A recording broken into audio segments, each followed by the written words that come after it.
Malo82. My name is Cade Penalto. I'm your co-host here at the show, normally with Kaya, but Kaya is out of town. No worries if you'll miss her. We're actually going to be FaceTiming her later. We'll call her in, I should say, and we'll have her on the show. So welcome to Malo82. Tonight we're going to open the show calling Max Persian. And Max, he's already on the line. We know we're going to talk about the LeBron James versus Michael Jordan debate. So this will be a good one. Max, let me ask you the first question. MJ and LeBron, who's the greatest of all time and why?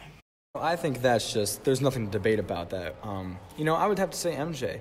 14 All-Star games, 6 championships, 9-time All-Defensive Player, 3-time All-Star Game MVP, 6-time Final MVP, 84-85 Rookie of the Year, 87-88 Defensive Player of the Year, and 10-time NBA scoring champ with 11 All-NBA player appearances and 5 MVPs. And in his entire career, he shot 49% from the field, 30.1 points per game, 5.3 assists, 2.3 steals, 4.7 defensive rebounds, and 1.6 offensive rebounds, along with 6.8 free throws per game. I'm going to put you on hold for a second, Max. LeVar, Michael Jordan, 5-time MVP. Is he still better than your son? Yes or no? He can be a 10-time MVP. I still don't think he's better than my son. Okay, LeVar, I'm going to have to hang up on you. That was ridiculous. I trapped you. You did it. Kind of can't believe that. No nonsense on my show. As they would say, blasphemous. So, I can't have that. But, back to the question, Max. I'll ask you, considering each player and what they have to offer their cities, their fans, the teams, and the sport of basketball, who will leave behind a greater legacy, LeBron or Michael Jordan?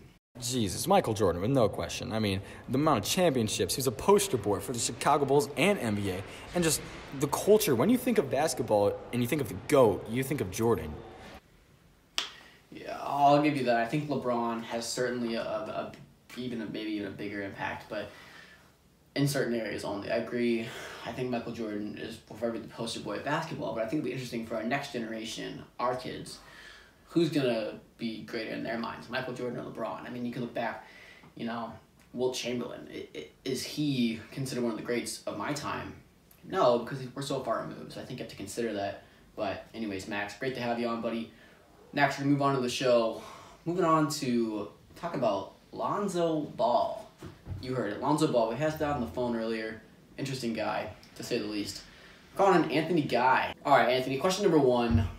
How do you evaluate Lonzo Ball's play so far in the NBA? I think he's playing really good so far. He's a little inconsistent, but still playing really well for his age and lack of experience at this level. He's not a big-time scorer, but facilitates the ball well and knows how to get all of his teammates involved.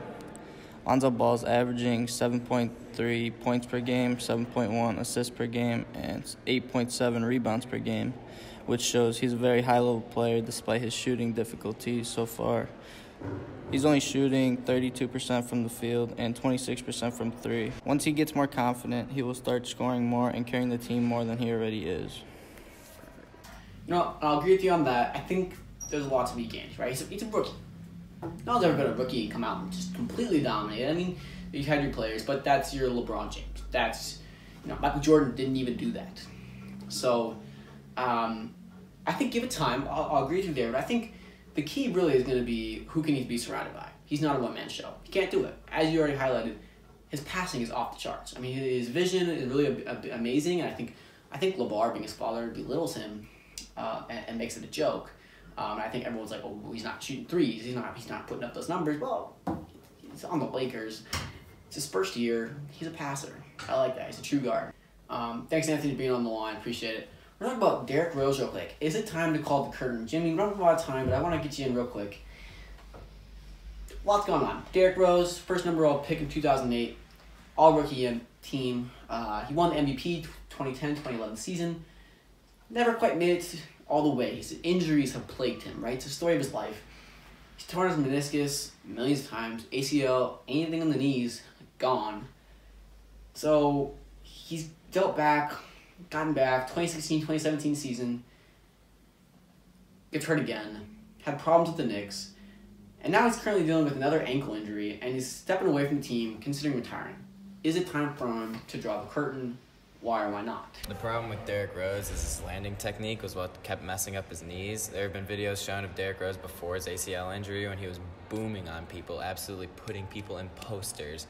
And the videos have shown that when he lands after postering somebody and catching a body, he would land on one leg very recklessly, and this was the reason for his continual knee injuries. But it can also partly be blamed on luck.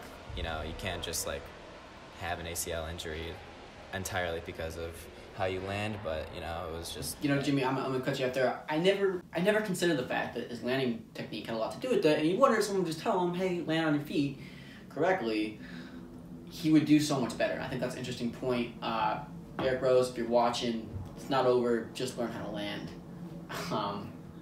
to say the least. Now, should Rose be done? I mean, I know you talked about. He's on a break from the team currently. What do you think? Now the real question, should Derrick Rose call it quits or should he try to extend his career? And honestly, as a Chicago fan, it is heartbreaking to see his promising career turn into endless injuries.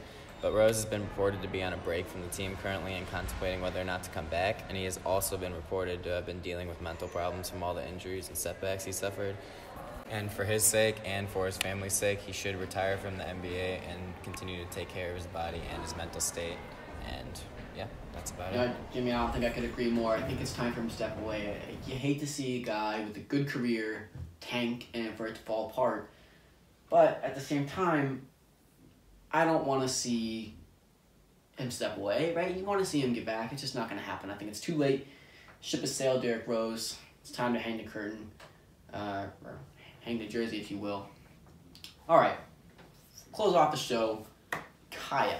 Kaya, you are in Paris shopping. Cardi B, what's up? Kind of missed the show, but that's okay. Kaya, I want to talk real quick. Let's talk about the Celtics. So the Celtics are currently in first place in the Eastern Conference with a 3.5 game lead. Currently, the record's 18-4. The losses split between home and road games. But hey, everyone loses a few games. Despite a few outliers, the Celtics are dominant everywhere. I agree. It's been great to see the Celtics playing so well. I can only imagine how good they'll be when they get Gordon Hayward back. I think you have the new best team in the NBA. Whoa. Well, I'm telling you, I think the Celtics have the talent to beat the Warriors.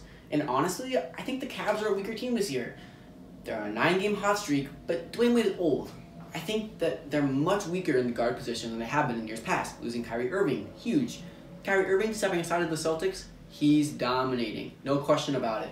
It's his team now. He knows what he wants to do. I'm telling you, you get Gordon Hayward in there, domination. Okay?